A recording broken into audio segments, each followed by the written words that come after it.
할렐루야. 오늘도 말씀으로 시작한 여러분 사랑하고 축복합니다. 말씀 붙드시고 생명의 삶을 사시기 바랍니다. 고린도전서 16장 1절부터 12절까지 교독하도록 하겠습니다. 성도를 위하는 연보에 관하여는 내가 갈라디아 교회들에게 명한 것 같이 너희도 그렇게 하라. 매주 첫날에 너희 각 사람이 수입에 따라 모아 두어서 내가 갈 길에 연보를 하지 않게 하라. 내가 이를 때에 너희가 인정한 사람에게 편지를 주어 너희의 은혜를 예루살렘으로 가지고 가게 하리니, 만일 나도 가는 것이 합당하면 그들이 나와 함께 가리라. 내가 마게도냐를 지날 터이니 마게도냐를 지난 후에 너희에게 가서 혹 너희와 함께 머물며 겨울을 지낼 듯도 하니, 이는 너희가 나를 내가 갈 곳으로 보내어 주게 하려 함이라.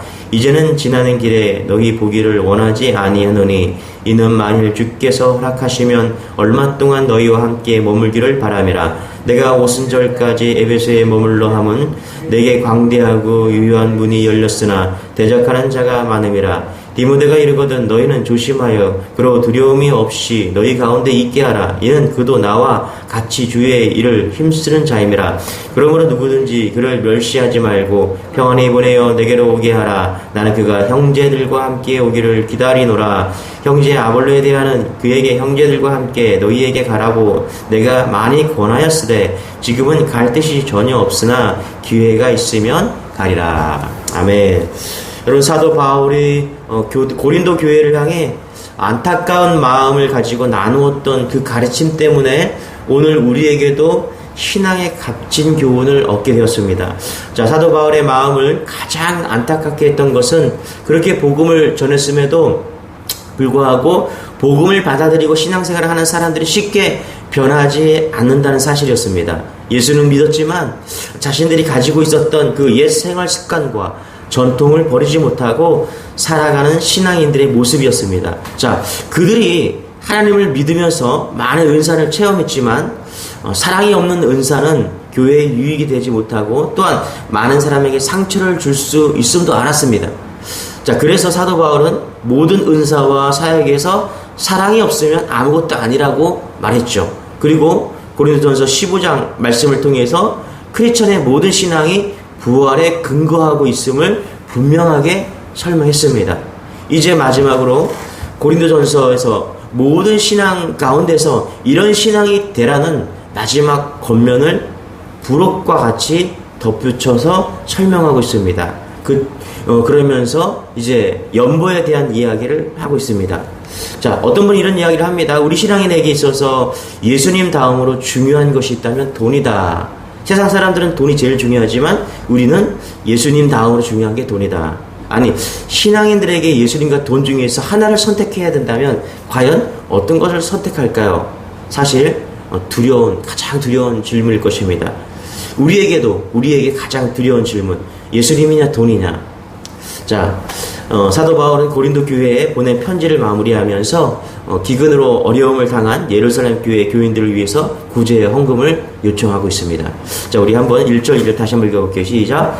성도를 위하는 연보에 관하여는 내가 갈라디아 교회에게 명한 것 같이 너희도 그렇게 하라. 매주 첫날에 너희 각 사람이 수입에 따라 모아 두어서 내가 갈 때에 연보를 하지 않게 하라. 바울은 2절에서 이 구제 헌금을 매번 예배 때마다 드리고 모든 교인들이 참여하고 자기 수입에 따라 헌금하라 라고 이야기를 했습니다. 즉흥적으로 형식적으로 하지 말라는 이야기입니다. 여러분들, 우리가 흔히 착각하는 것 중에 하나가 연보를 헌금과 같이 구별하지 못하는 것입니다. 여러분, 영어를 보면요, 헌금은 오퍼링이에요. 오퍼링. 그리고 연보는 콜렉션입니다. 이제 사도 바울은요, 크리스천의 기본이 헌금에 대한 문제가 아니고 연보에 대해서 이야기하고 있는 것입니다.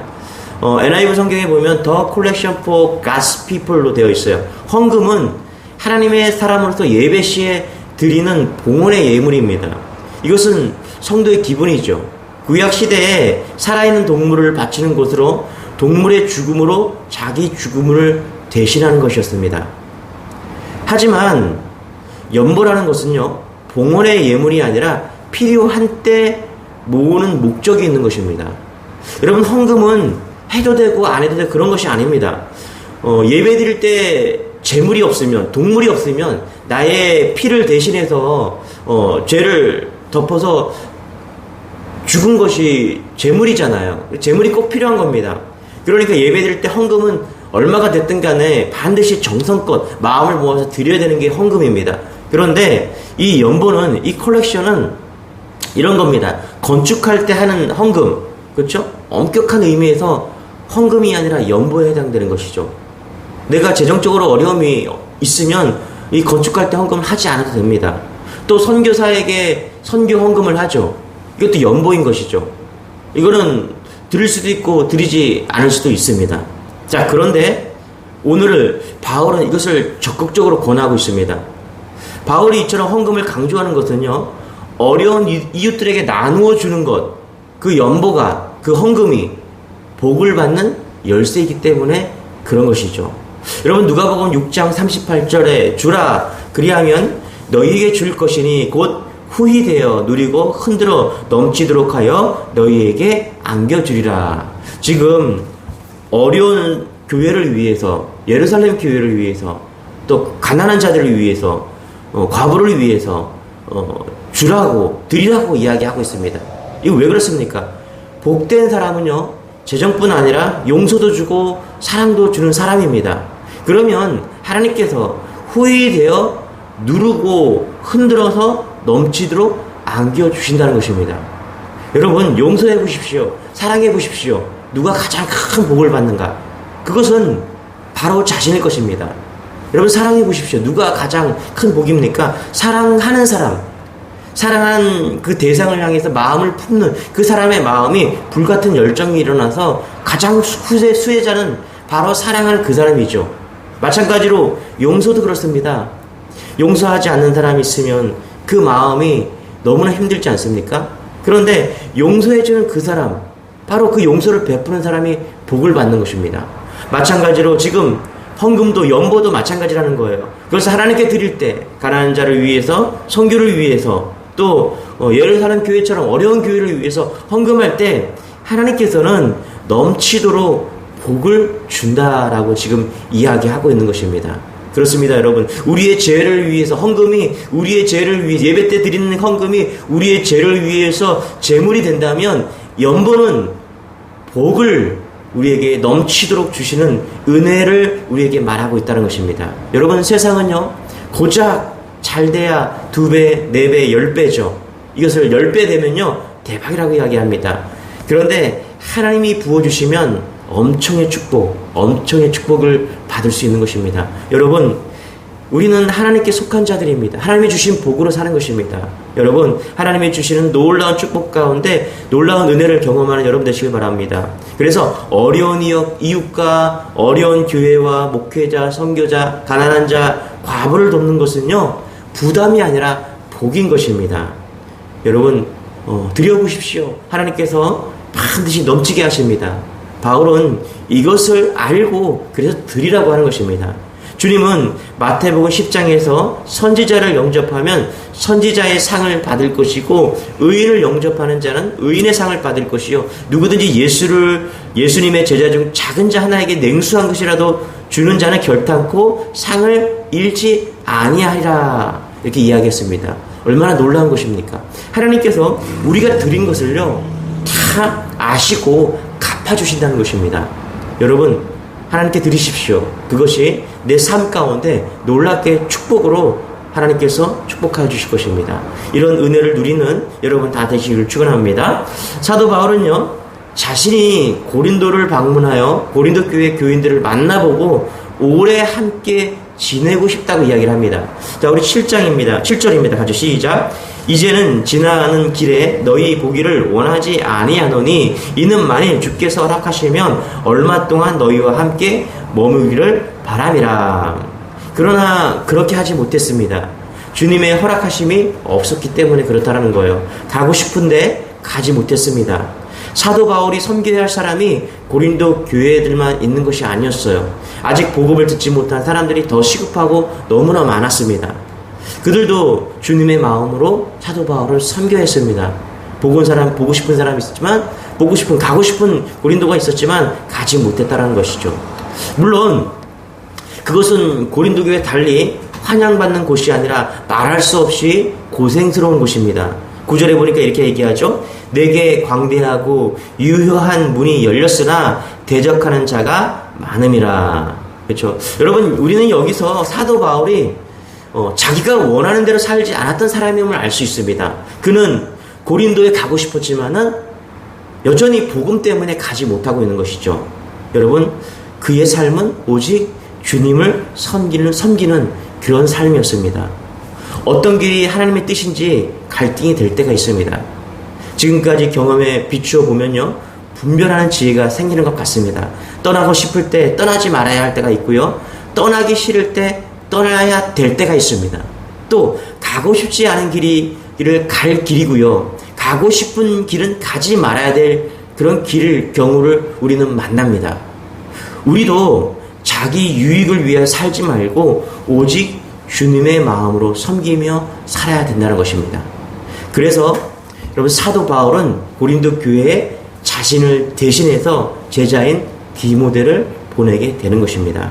가고 싶었지만 하나님이 원하는 디모데를 보내게 되는 것입니다.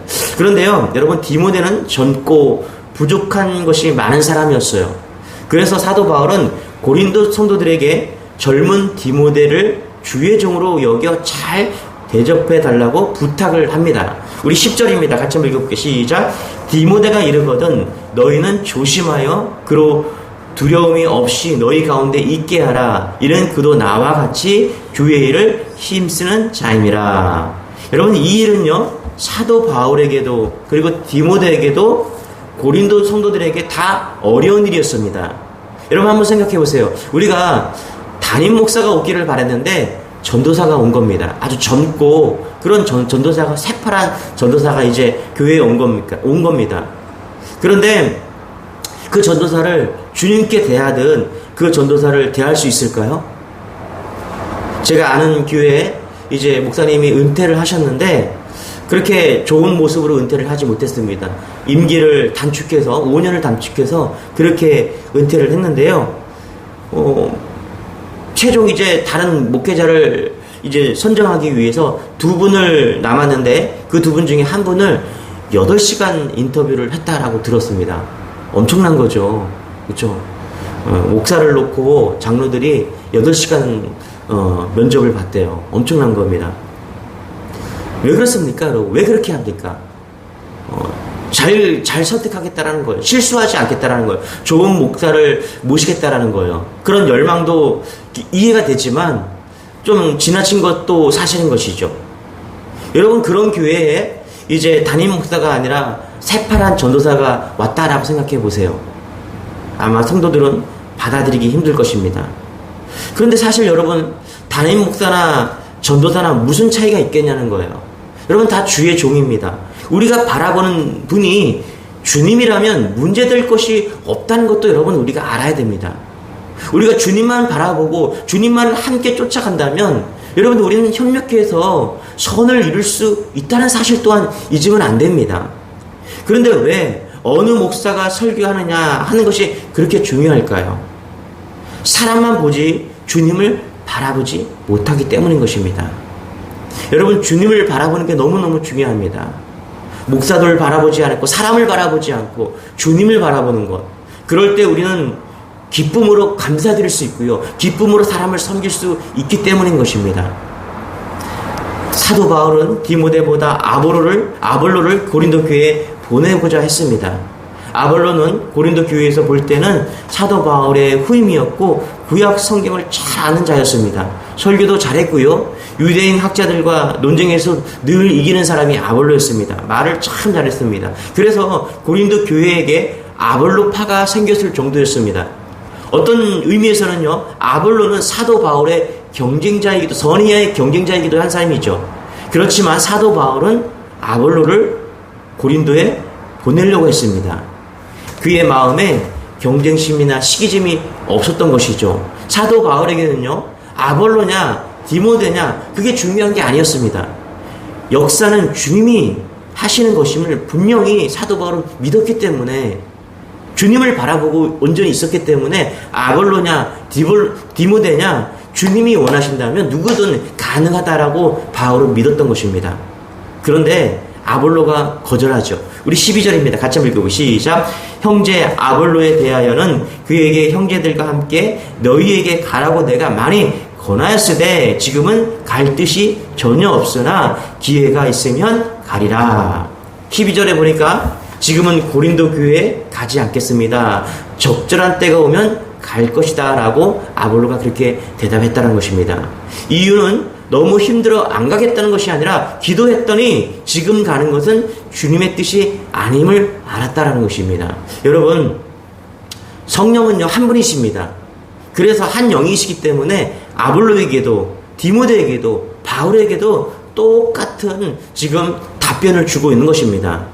이 구절을 다른 번역기에 보면요, 이제 가는 것은 전혀 그에 대한 하나님의 뜻이 아닙니다, 이렇게 이야기를 합니다. 그러니까 디모데에게도 아볼로에게도 바울에게도 똑같은 응답이 온 것입니다. 여러분, 성령님은 항상 옳습니다. 여러분 한번 생각해 보세요. 고린도 교회에 아볼로파가 있었습니다. 그러니 아볼로가 가면 교회 안에 반드시 분파가 더 심해질 거 아니겠습니까? 아볼로를 추앙하던 사람들은 아볼로가 왔으니 이제 교회는, 고린도 교회는 아볼로파이 될 것입니다.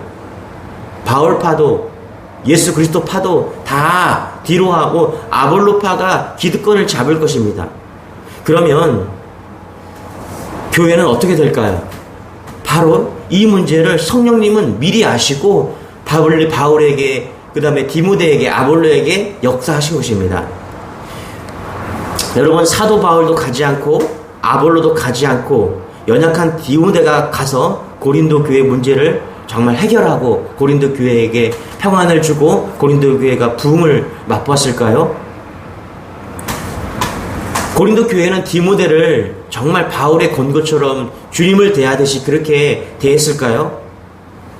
디모데 역시 주님께 순종해서 그 어려운 고린도 교회를, 문제 많은 고린도 교회를 잘 치리했을까요?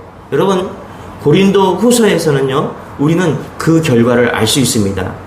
놀라운 결과를 고린도 후서에서 보게 될 것입니다. 여러분, 우리도 오늘 말씀을 통해서 깨달아야 됩니다. 큰 예배당 중심, 특정 목사 중심으로 신앙생활을 하는 데서 벗어나야 한다는 것입니다. 오직 예수님을 따라가야 된다는 것입니다. 오직 성령님을 따라가야 된다는 것입니다. 사람을 따라가는 것이 아니라 말씀을 따라가고 예수님을 따라가고 성령님을 따라가야 된다는 것입니다. 오직 주님과 동행해야 된다는 것입니다. 고린도 교회는요, 파벌의 문제, 은사의 문제, 결혼의 문제, 예배의 문제 등 복잡한 문제를 가진 교회였습니다. 그러나 사도 바울은 하나의 관점을 계속해서 말씀하고 있습니다. 흐트러짐 없이 주님께 하듯 서로를 섬기라는 것입니다. 그러면 모든 문제는 해결된다는 것입니다. 형편이 힘들고 어려워지면 사람은 자기만 생각하고 이기적인 행동을 하게 마련입니다. 불행하다, 절망하다, 혼자만 남았는데 그렇게 힘들어합니다. 이럴 때 우리에게 살 길이 있습니다. 뭡니까? 주님을 바라보는 것입니다. 매 순간 주님이 기뻐하시는 일만 하는 것입니다. 주님께 하듯 서로 섬기면서 그렇게 나아가는 것입니다. 그럴 때 가정도 교회도 심령도 살게 되는 것입니다. 그래서 오늘도 우리는 예배로 하루를 시작하는 것입니다. 오늘도 여러분 주님을 바라보는 그런 눈이 뜨이기를 소망합니다. 바울이냐 아볼로냐 디모데냐 그게 중요한 것이 아니라 오직 주님만 바라보고 있는 교회는요, 어떤 사람이 와도 누가 리더로 되든 누가 목사라고 오든 누가 전도사라고 오든 거기에는 놀라운 은혜와 감사 기쁨만이 존재할 것입니다. 여러분 오늘도 주님만을 바라보십시오. 그러면 여러분의 심령에 감사와 기쁨과 은혜가 넘칠 것입니다. 그런 하루, 여러분이 있는 삶의 현장에서 그런 놀라운 은혜가 넘치는 그런 하루가 되기를 축원합니다. 기도하겠습니다. 주님, 그렇습니다. 주님께 온전히 감사와 기쁨으로 헌금하고 연보할 수 있도록 우리에게 은혜를 더하여 주옵소서. 그것이 주님만을 바라보는 행위이며 주님께서 놀랍게 축복의 기림을 오늘도 자각하고 신앙생활 할 수 있도록 은혜를 더하여 주옵소서.